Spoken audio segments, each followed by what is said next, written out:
It's time for your Low Country real estate market update. It's the Brian Beatty Real Estate Show. Brian is one of the top 1% real estate agents in Charleston. Find him online at listingsincharleston.com. That's listingsincharleston.com. Or call him at 843-345-1273. Now, broadcasting from the WTMA studios, here's your host, Brian Beatty. Good morning, Charleston. Thanks for tuning in to the Brian Beatty Real Estate Show here on the Big Talker 1250 WTMA. 5 years, almost going on 6 years now, we've been doing this program. Such an honor to be on this program and discuss real estate with you. If this is your first time tuning into this program, let me give you guys an idea of what this show is all about. I've been a real estate agent for 11 years. I've done about 1,000 transactions in the Charleston market. I own and operate one of the top teams here in Charleston and in South Carolina. We're ranked in the top 1% of agents nationwide. And so the goal of this program is to inform you. We want to educate you on the process of buying, selling, and investing in real estate. We want to talk about local, regional, national news and statistics, tie that into our local market, of course, so that when it comes time for you to buy or sell or invest in real estate, you are an informed consumer. You make the right choices. You ask the right questions. It's all designed to make the most out of your upcoming real estate transaction and increase your knowledge base. So that's what this show is all about. I come from a real estate family. We've been doing real estate for about 60 years. So I'm a third generation real estate guy. It's all I've ever done. It's all I know. So that's what this show is all about. So if it's your first time tuning in, welcome. If you've been on this program at this time several times, I know I have a lot of listeners that include real estate agents. So thanks for coming back. Here's what I want to talk about over the course of the next hour. And I'm just going to warn you guys, I have a lot of information this weekend. So I'm going to get to as much of it as I can. I'll certainly hit the highlights, but definitely an information-packed show. So the first thing I want to do is talk about 2017. I just want to go over a year in review with you guys. And I have to give props to the Charleston Trident Association of Realtors. They put out some fantastic information. So I want to review that report with you, give you guys an idea of where we ended up. You know, what happened in 2017? What areas are booming? What areas are starting to stagnate a little bit? You know, if you've listened to my radio commercial, you've heard me say that I believe this is the year we're going to see some changes in our market. I believe that to be true. I believe that to be a fact. We're going to start to see some shifting areas in our market. I want to give you guys an idea of what that's going to look like. So we're going to talk about that. And then a little later on in the program, and I've been doing this for, 5 years now, Remodeling Magazine and remodeling.com puts out this really interesting report at the beginning of every year, and it's called the Cost versus Value Report. And what they do is they estimate the cost of a project, whether it be as small as a garage door replacement to as large as, you know, adding a master suite or doing a really upscale kitchen remodel. It estimates the cost of that project, and then it estimates the return on investment or the increase in value on your property for that particular project. And what's really cool is, of course, we have national numbers to go off of, but they can boil it down to the South Atlantic area. I even have stats, yes, for Charleston, South Carolina.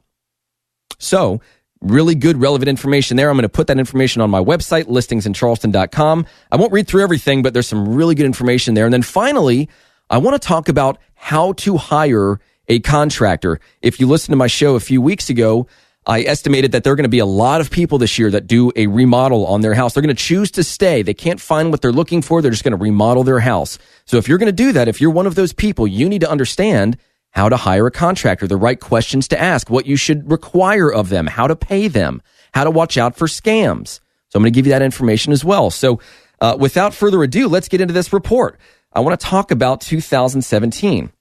And again, props to Charleston Trident Association of Realtors for putting this information together. So if you look back at 2017, and really this has been going on for several years, one of the major and kind of undeniable issues within the housing market, not just locally but nationally, is just the housing shortage.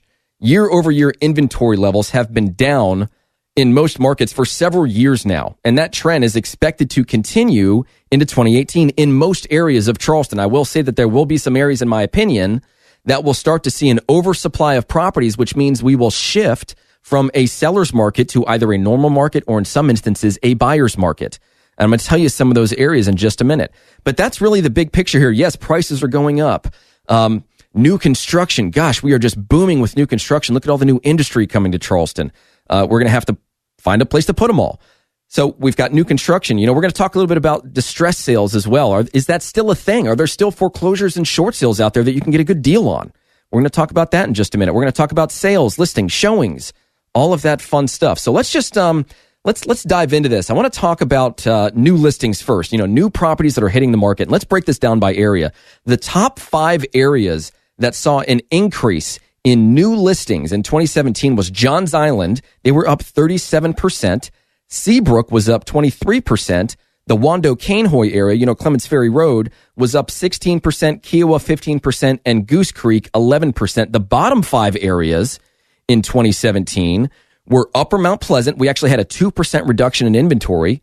Lower Mount Pleasant, they had a 3% reduction in inventory. Sullivan's Island saw a 9% reduction. The Hollywood-Ravenel-Meggett area saw a 10% reduction, and Folly Beach saw a 17% reduction. Now let's look at pending sales. We're putting them on the market. Are they selling? A pending sale is something that goes under contract. The top 5 areas with pending sales increased from 2016, according to this report, was Johns Island, 39% increase, Seabrook, 35% increase, Edisto, 22% increase, Isle of Palms, 13%, and the Wando-Cainhoy area, 11%. Now let's look at the bottom 5. Upper Mount Pleasant, above the Isle of Palms connector, headed toward Awendaw, down 4.5%. Sullivan's Island, down 5%. Upper Charleston Peninsula area, above the Crosstown, down 5%. Hollywood-Ravenel-Meggett area, down 7%. Hanahan, down 10% in pending sales. If we look at the overall inventory of homes for sale, meaning we've taken the new listings and then we're comparing that to how many homes are actually going under contract, we call that inventory or month supply of inventory, which is what we use as real estate agents. Let me just explain this really quickly. Month's supply of inventory is what we as real estate agents do or use to measure the health of a real estate market. The lower the month's supply of inventory, the more of a seller's market you are in. There's very little to choose from. It increases demand. It increases pricing. So the top 5 areas with inventory in terms of an increase was the Wando-Cainhoy area. They increased their inventory 53% from 2016. Then Kiowa at 18%, then Hanahan at 14%, Upper Charleston Peninsula area at 6%, and then James Island at 1.5%. But the bottom 5 areas, the areas where we saw the biggest reduction in inventory, was Edisto at 26% reduction, Lower Mount Pleasant 30% reduction, Folly Beach 40% reduction, the Greater North Charleston area 42%, and then Sullivan's Island 45% reduction in inventory. Now, everybody always wants to know about price, so let's focus on that for a minute. The top 5 areas that saw an increase in the median sales price. I'm not going to focus on the average because when you look at the average on numbers, it really can skew things. If you're looking in downtown Charleston and an $8 million property sells, we've got a bunch of really high-end sales, it's going to skew those stats. So let's look at the median. The top 5 areas with an increase in the median sales price from 2016 were Seabrook at 37%, Sullivan's Island at 26%, Upper Charleston Peninsula at 24%, Kiowa at 18%, and James Island at 16%. Now, the bottom 5 areas are Lower Mount Pleasant. They only saw a 1.5% increase in the median sales price. Same thing with downtown Charleston, below the Crosstown. The Edisto area saw a 1% reduction in the median sales price. So did Isle of Palms, and then Daniel Island was down 6% on the median sales price. Now, let's look at days on market. How long are these things taking to sell? Well, Kiowa saw a 35% increase. Daniel Island saw a 30% increase. Folly Beach saw a 15% increase. The Upper Charleston Peninsula, 14%, and Upper Mount Pleasant, 10%. The bottom 5 areas saw Johns Island at an 8% reduction in the amount of time on market. Greater Somerville area, down 17%. Goose Creek, Moncks Corner, down 18%. Dorchester Road Corridor, 20%. And then Seabrook, almost 30%. Now, let's talk a little bit about distress sales. Back when I first got into this business, I got licensed in 2006. And of course, as you guys know, if you've been following the real estate market, shortly thereafter, our market started to tank. So I became an expert in short sales and foreclosures. That's where I spent a lot of my time, energy, and resources learning that market, learning how to work with banks, learning how to work with buyers, sellers going through a very difficult time in their life, investors to pick up these assets. So where are we now? Only 6% of all closings in 2017 were distress homes. Short sales, foreclosures, bank-owned properties. That's down 8%, by the way, from 2016. Now, the top 3 areas that saw the most distressed sales were Folly Beach at 28%, which is by far the leader. And then you've got the Hollywood Ravenel Megate area at 10%, and then James Island at 7.5%. If I look at the bottom three, downtown Charleston only had 2% of their inventory as being in distress. Sullivan's Island 1.7 and Daniel Island 1.5. Let's shift our discussion now and let's talk about new construction. Man, we have seen a lot of it. The peak of new construction inventory, according to 2017, was in April. Now, if you look at the top three areas that have seen an increase in their new construction market share in 2017, Johns Island had a 47% increase in new construction. Goose Creek and Moncks Corner saw a 36% increase, and the Hollywood Ravenel Megate area saw a 34% increase. The bottom three areas are Kiowa, downtown Charleston, and Edisto, all between 2 and 3%. So new construction in some of these outlying areas of Charleston where properties are less expensive to pick up, builders can, you can only do so much with controlling the cost of construction. A 2x4 is a 2x4. Yeah, you can use a nicer one or not as nice of a one, but for the most part, those costs stay relatively similar. So, of course, builders are going for the areas where they can pick up the land rather expensively and continue to kind of build upon these fringe areas of Charleston. One thing that the Charleston Trident Association of Realtors does really well, which I use a lot in my discussions with my sellers, is they track the showings. We use this third-party company in our MLS called Showing Time. And let me just explain this so you better understand these numbers. The way this works is if you're going to sell your house and an agent wants to show your property, you as the seller are going to receive a phone call from a call center. You can get a call, email, or a text message. And they're going to say, hey, we have John Doe that wants to show your property tomorrow between 1 and 2 o'clock. Is that okay? And then you can confirm that over the phone, by text, by email, in an app they have. And then the buyer agent receives showing instructions. And it kind of cuts the listing agent out of the process. I don't have to have my phone surgically attached to my face anymore. God forbid I miss a phone call and it's a showing on one of my listings. That is now all outsourced for us. And the cool part is they track all the showings in all the different areas. So if I look at this report for 2017, the median number of showings before a property went under contract in the Charleston area was 13 showings. If you look at the average number of showings per listing, the top 10 areas, and I'm only going to read the top three and the bottom three. The top three were the West Ashley area at about 7. Actually, West Ashley, Dorchester Road Corridor, and James Island all had 7 showings per month. The bottom three had Hanahan, Upper Charleston Peninsula, and the Greater North Charleston area. They were at 6, so not a huge variance there. But what's really interesting about those stats is that if you're on the market, let's say you've been on the market for 90 days, and you've had 2 showings, you've had 3 showings, I can look at the averages within your area, within your price range, given the stats for your home, compare it to similar properties and say, hey, we should be getting 2 showings per week. We've had 3 in the past 3 months. Let's discuss this. It's a really important tool when we're talking about expectations as well. A lot of people think that they put their home on the market and then it's going to sell a week or 2 later. That's what happened to their friend. Their friend put their home on the market and they got 3 offers in 2 days and they sold it for above listing price.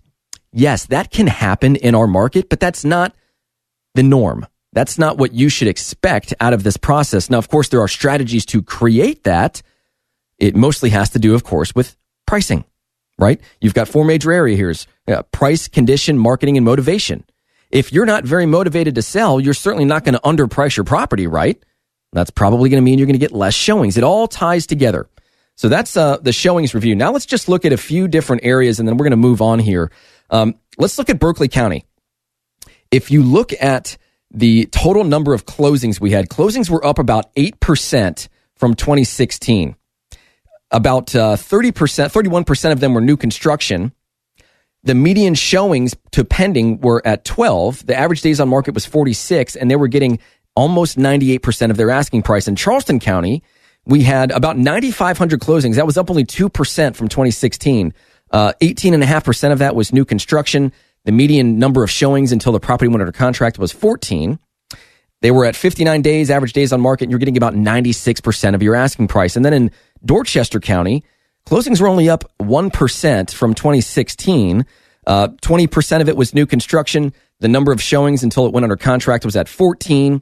45 days on market, and they're getting 97% of their asking price. Now, if you look at the change in pricing, if you look at Berkeley County, we were up 5% last year from 2016. We've been up 26% since 2013. In Charleston County, prices were up 4.9%. That's a 30% increase since 2013. And then if you look at Dorchester County, we were up 7%, which interestingly is only a 26.5% increase from 2013. So you're starting to see all these different areas of Charleston, especially some of these kind of fringe areas, the Edisto, the Hollywood Ravenel Megget area.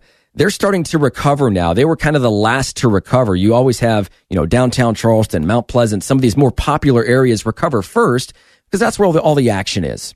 Now we're starting to see some of these other areas blossom and come into their own and, kind of achieve this point of normalcy in our market. So it begs the question, if you're going to sell your home, or let's say you've had your home on the market, what kind of results are you getting? And have you sat down and compared your results to the market averages? Are you having those conversations? Are your expectations in line? Or is your property just underperforming? There are things you can do to get your home sold. Don't believe that the market is just saying, no, you can't sell your house right now. It's not worth that right now. It's not that easy. It's not that simple. It's a little more complicated than that. We have to talk about price, condition, marketing, and motivation. A lot of it has to do with marketing. A lot of it has to do with condition, of course. But if you're not motivated to sell your house, you're not going to set a motivated seller price.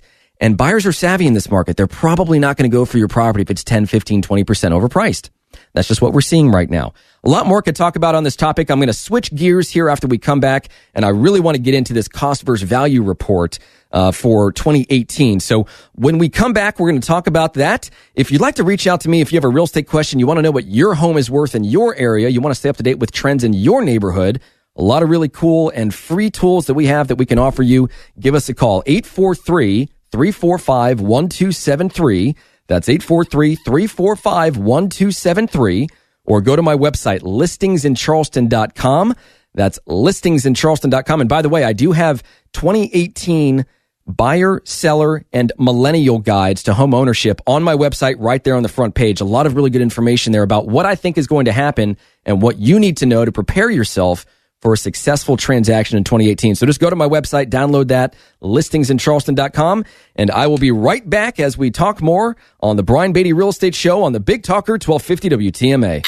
Have a real estate question? Ask Brian Beatty. Send him an email, lowcountryhomesales@gmail.com. The Brian Beatty Real Estate Show is on 1250 WTMA. WTMA. Expert news and views on the Low Country real estate scene. The Brian Beatty Real Estate Show on 1250 WTMA. Welcome back, Charleston. The discussion continues right here on the Big Talker, 1250 WTMA, talking about residential real estate. Thanks for joining me this morning. I am Brian Beatty, host of the Brian Beatty Real Estate Show. I've been doing this for 5 years and love every second of it. It's very therapeutic for me to come into this radio station and just talk real estate. It's what I'm passionate about. I'll tell you what, I am so passionate about informing people about the real estate market. I love it when I work with somebody or my team works with somebody that they just get it, or at least they're open to learning more about this process. Because if you bought a home 4 years ago and now you're ready to sell it and buy something else, the market's changed.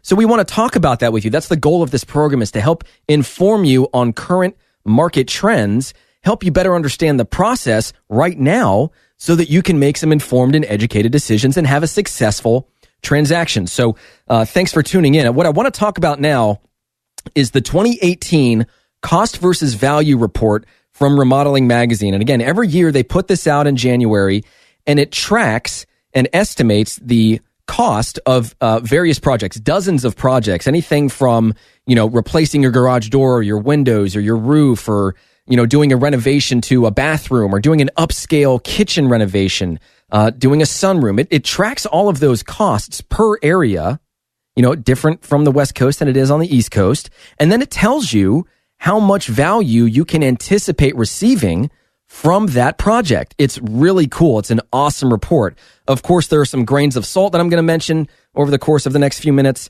But let's just kind of get into this. And then, stick around, because I'm going to read you the stats specifically for Charleston, South Carolina. Yes, we have made it onto their map. They've given us the roadmap for cost versus value in Charleston.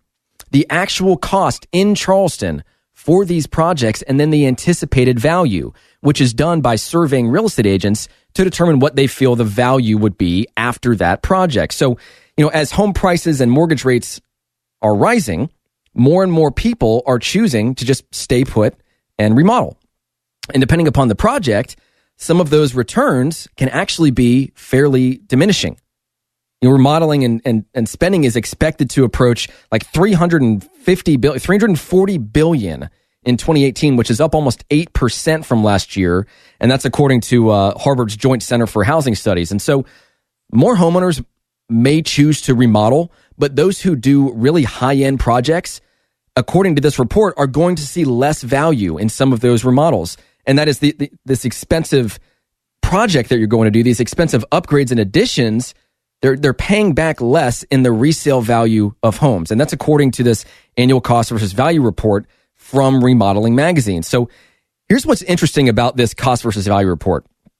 Craig Webb, who's the editor-in-chief of Remodeling Magazine, wrote a release. And the release says, it's not clear if this is a sign of nervousness among the real estate pro community in the face of a booming housing market, or if it's just nationwide affordability concerns that are leading real estate agents to question the value of renovations that would make a house even more expensive at resale, particularly with the new tax laws, of course, regarding, things like the deductibility of mortgage interest and state, local, and property taxes. So before we dive too deep into this information, you need to know a few things, okay?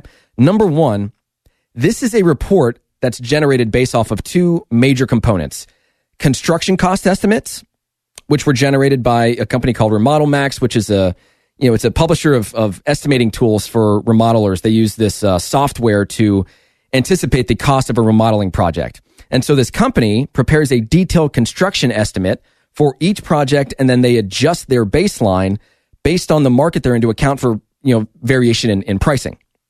Then they take the construction costs and they include things like labor and material and subtrade expenses, plus any industry standard overhead, what those contractors are going to earn on those jobs. They anticipate all of that and they plug it into their model. The other thing you need to know is that the resale value data in this report for each project it's aggregated from estimates by real estate agents. They take an online survey and they anticipate what that property is going to be worth after that remodel. Now, of course, they don't take into account things like the seller's motivation. It's just, take a standard home in a standard neighborhood, you do this to it, what's it going to be worth? What's the increase in value? I also want to say that the projections on this remodeling survey that they've done, this cost versus value report, they have about a 95% level of confidence. Okay, so it's plus or minus 5%. Here's another thing I want to say. The value of a remodeling project, when you go to sell it, it's always going to be subject to the factors that are going to be difficult to predict. Changing how a space is used may meet the immediate needs of a buyer, but it might, or an owner, but it might conflict with the needs of a future buyer.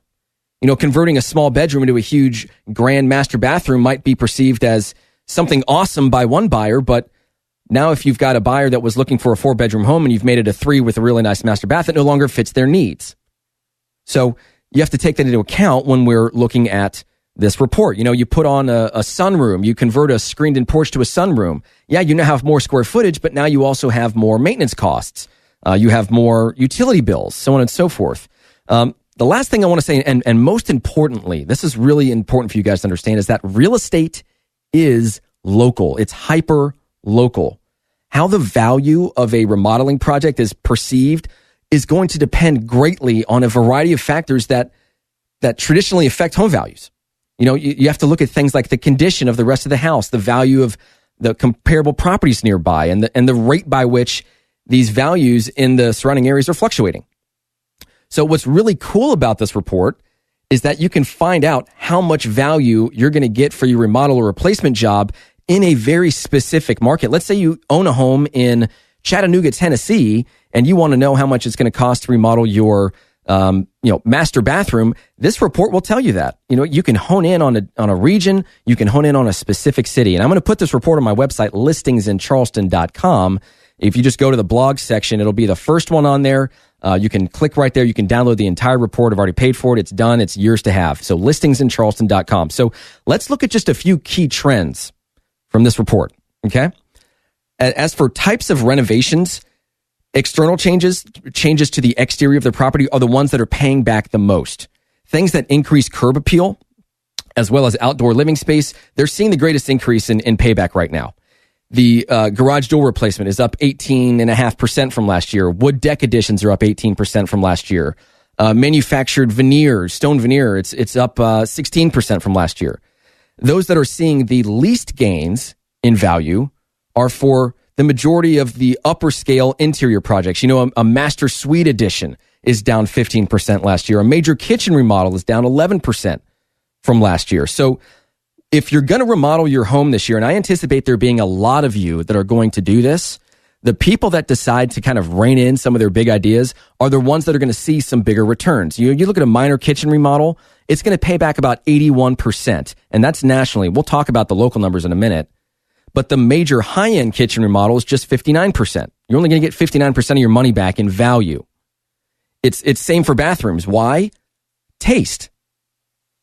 Not everybody likes the latest, most expensive trend. You know, you could do really cool, like rose gold, handles on your kitchen cabinets and really cool rose gold fixtures. And, you know, you've got appliances now that come in all different kinds of colors for stainless steel. It might look awesome, but if somebody wants something a little more traditional, they're just not going to go for it. It's not going to be as valuable to them. Okay, so historically, the hottest real estate markets also tend to be the ones where the real estate pros that are taking these surveys are placing the highest valuations on what a remodeling project should add to a home's resale value. You know, if you look at last year, the upscale master bath suite and the upscale bathroom remodel had some of the biggest gains in value, which was taken as a sign that, you know, realtors were feeling so good about the housing market that they felt confident in a big project and that it would pay off. But this year's report, which is interesting, it shows that upscale and really big projects tended to decline in value compared to previous years. And so some are speculating that the decrease in value that real estate agents are giving some of these higher end remodeling projects are because real estate agents are nervous about the state of the real estate market, which really isn't supported yet, or yet being the operative word there, by trends within the marketplace. I do think it will soon. I can't say when, maybe third, fourth quarter of this year.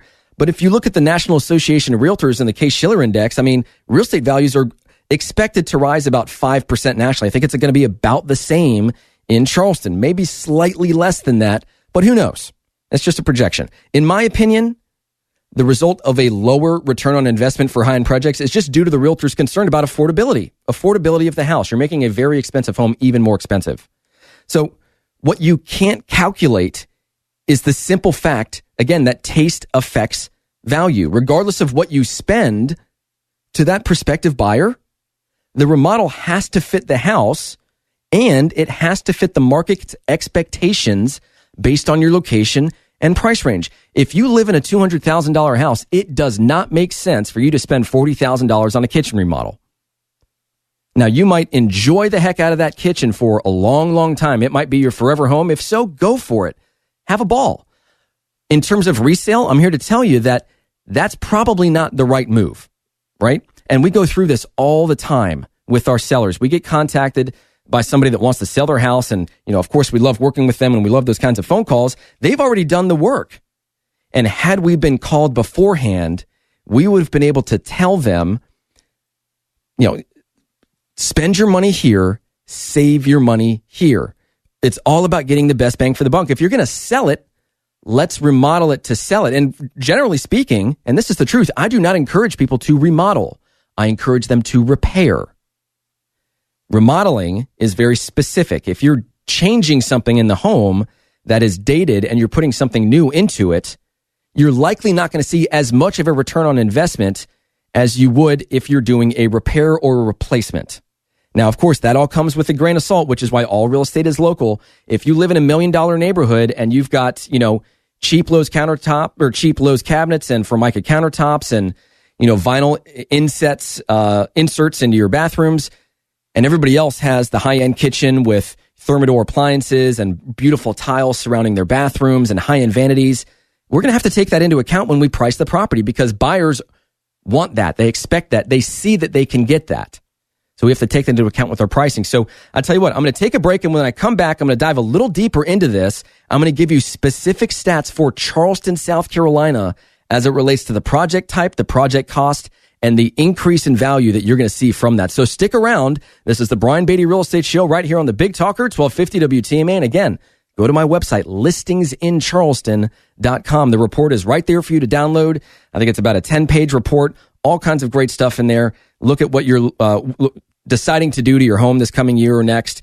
And please, please, please, this is very important. Don't take on a project before consulting a real estate agent if you intend on selling the house. Again, we can tell you what's going to cause your home to sell versus sit, what you will sell for after the remodel, and then where to spend your money and where to save your money. So we're happy to do that for anybody that's considering a remodel with the intent of at some point in the near future selling their house. So again, reach out to me if that's something you'd like to discuss. 843-345-1273. Again, 843-345-1273. Or go to my website, listingsincharleston.com. That's listingsincharleston.com. Stick around. We'll be right back. Find Brian Beatty online at listingsincharleston.com. The Brian Beatty Real Estate Show continues next on the Big Talker, 1250 WTMA. 1250 WTMA. Now, here's more of the Brian Beatty Real Estate Show on the Big Talker, 1250 WTMA. Welcome back, Charleston. The Brian Beatty Real Estate Show continues here on the Big Talker, 1250 WTMA. Thanks for joining me this morning. You know, I always like to take a little bit of time and just say thank you to those of you that tune into this program, rely on the information within it to help you make better choices in real estate. That's what this show is all about. It's what I get gratitude from, is just providing good information to you based on my life experiences, based on my knowledge of the real estate market, so that you can do as good a job as you can at buying, selling, or investing in real estate when it comes time for you to do so. And if that's something that we can help you with, my team would love to earn your business. We did almost 200 deals last year. We've done about 1,000 in the Charleston market. And we'd love to earn your business. So feel free to give us a call. The number is 843-345-1273, 345-1273. You can also text that number, of course, or go to my website, listingsincharleston.com. That's listingsincharleston.com, or send me an email, brian@listingsincharleston.com. That's Brian with an I. So I promised you that I would tell you about these projects specific to Charleston, South Carolina. If you're just joining us, there is a report that's put out in January of every year, and it's a report that analyzes the cost of about 24 different projects that you can do to your home, both inside and out. It anticipates the cost, and then it anticipates the value, the resale value associated with that particular cost, so that you can calculate the amount of money you're going to recoup on that investment. So let's talk about this area, Charleston, and what you're going to see in terms of cost versus value for different project types. And now on this report, which again is on my website, free to download, go to the blog section of listingsincharleston.com. It'll be the first one up there, and just click on that, and you can download the report right there. I'm only going to read the top 3 projects and the bottom 3 projects. But what's really interesting about this, which you'll have access to, is it shows you, of course, Charleston's numbers, the job cost, the resale value, and then the cost recouped. It compares it to the region, which is the South Atlantic region, and then it compares it to the 2018 national averages. And here's something really interesting about this particular report for Charleston, South Carolina. Every single project but one is better in Charleston in terms of cost recouped than the national average. In most cases, it's by about 20%, which is really interesting. So the number one return on investment that you can get if you're going to do a remodel, which is kind of interesting because you don't really see a ton of it in Charleston, is a manufactured stone veneer. It's going to cost about $7,500 to install. It's going to recoup 112%. You're going to get about $8,500 out of that remodel, a mid-range remodel project. That's, we're at 112% in Charleston. National average is 97%. The number 2 is a siding replacement. It's going to cost you about $14,500. It's going to return $16,500. That's a 112% cost recouped. And the national average is only 76.7%. The number 3 best thing you can do is a garage door replacement. It's going to cost you about $3,500. You're going to get about $3,800 back. You're going to get 110% of your cost recouped. The national average is 98%. Now let's look at the bottom three. The thing with the worst return on investment is a master suite edition, an upscale master suite edition. They're anticipating that's going to cost $254,000. You're going to get $162,000 back. You're going to get 63.6% of your money out of the value in your house once you do that project. Now, we're at 63.6%. The national average is 48.3%. So we're kind of winning, but not the best use of your money. The number two thing that's recouping the least amount of money is a backyard patio. They're anticipating it's going to cost, $53,000. It's going to give you $35,000 back. So only recouping 66% of your money. So we're at 66% in Charleston. National average is 47.5%. And then the bottom three is kind of tied. A bathroom edition, an upscale bathroom edition is going to cost you $82,000. You're going to get back $56,000. You're only going to get 69% of your money back. Compare that to the national average of 54.5%. We're doing okay. But a bathroom remodel, a really upscale bathroom remodel, they're anticipating it's going to cost $60,000. You're only going to get $41,000 back. You're going to get 68 or almost 69% of your money back. Now, that's compared to 56.2% national average. But there you go. Those are just some highlights from this cost versus value report. Now, what I want to focus on with my remaining time is, let's say you're going to do a remodel. How do you hire a contractor properly? I have been through this countless times. I'm kind of nervous to tell you how much money I've spent on remodeling my own personal home, and then, in doing flips and investments and so on and so forth. But I can tell you that we're approaching 7 digits. So a lot of time and attention and things done right and mistakes have been made on my part with my own money.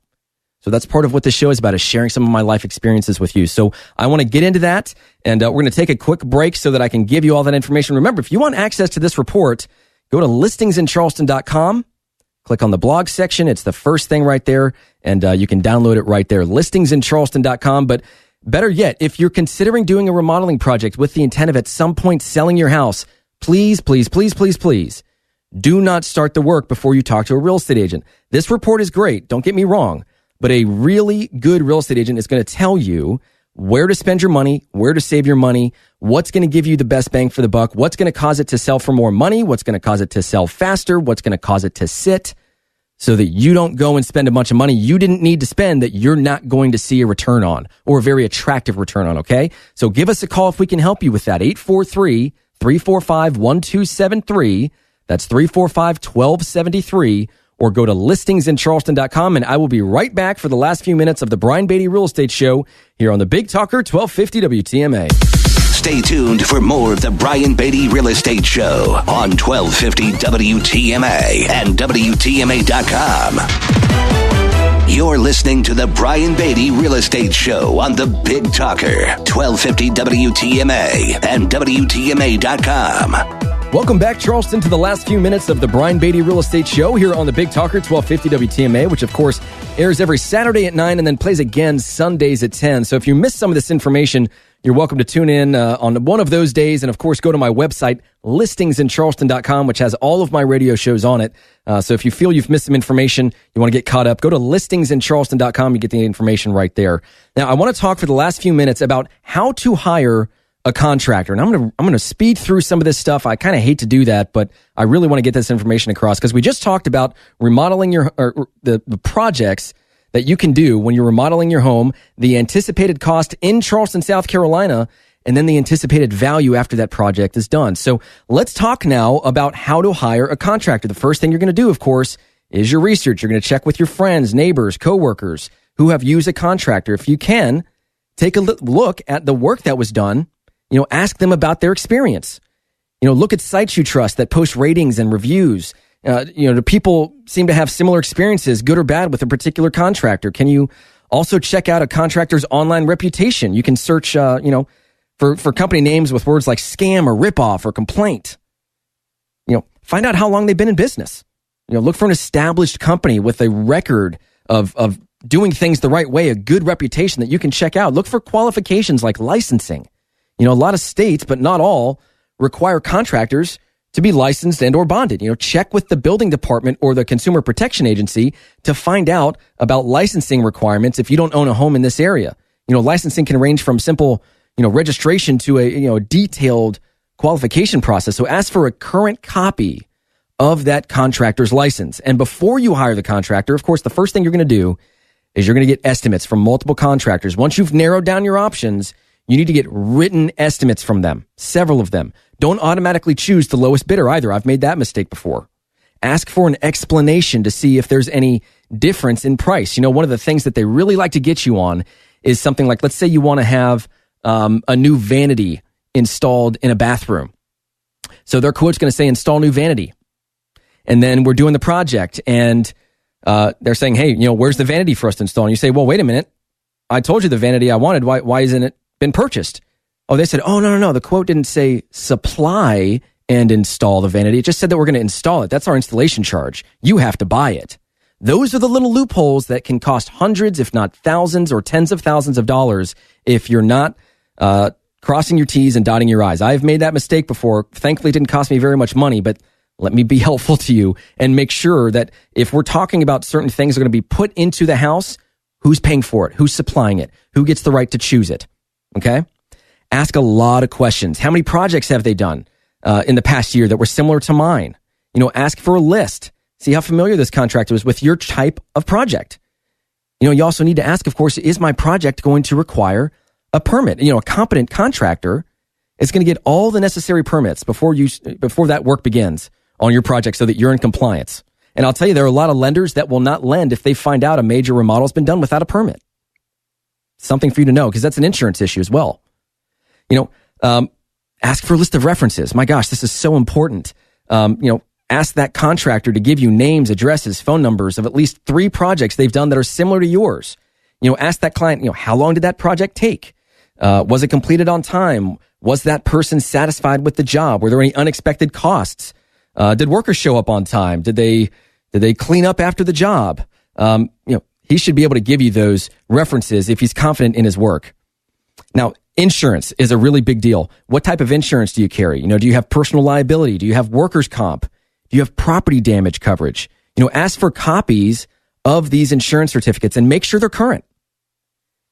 That's really, really, really important. Last thing you want is a roofer falling off your roof and suing you.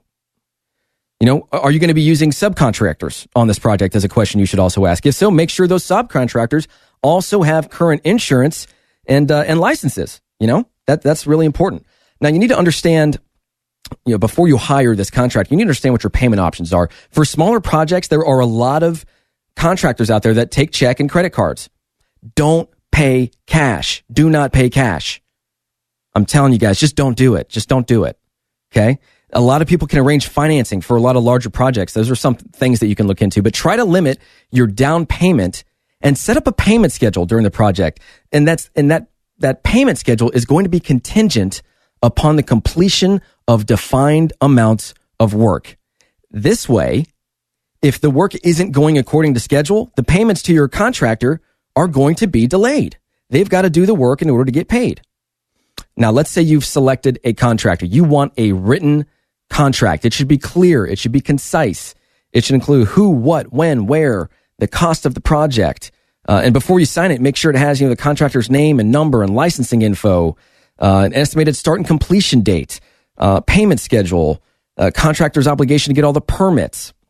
Gosh, I could go on forever on this topic because there's just so much you need to know. And I'll tell you what, I'll put all this on my website, listingsincharleston.com. If you're like frantically writing this stuff down, I know I'm going too fast for you, but it's a really important topic.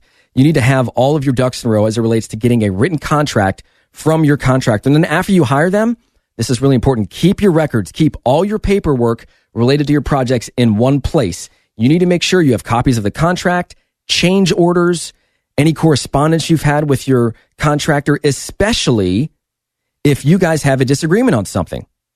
You need to keep records of that communication. And of course, you need to keep a record of all payments and then pay wisely.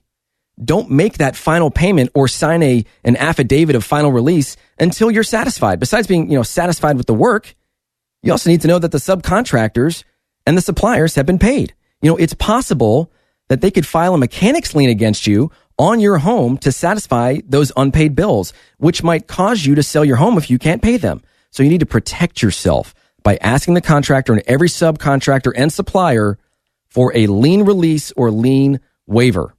Okay? That's just a portion of it. I want to put on my website also some things you need to watch out for as it relates to home improvement scams, because there are a few out there. So go to listingsincharleston.com and you can see that, listingsincharleston.com. Or, of course, give me a call, 843-345-1273. That's all my time. Charleston, have a great weekend, and thanks for listening to the Brian Beatty Real Estate Show on the Big Talker 1250 WTMA. Join us for another edition of the Brian Beatty Real Estate Show next Saturday morning at 9 and Sunday morning at 10. Contact Brian Beatty online at listingsincharleston.com.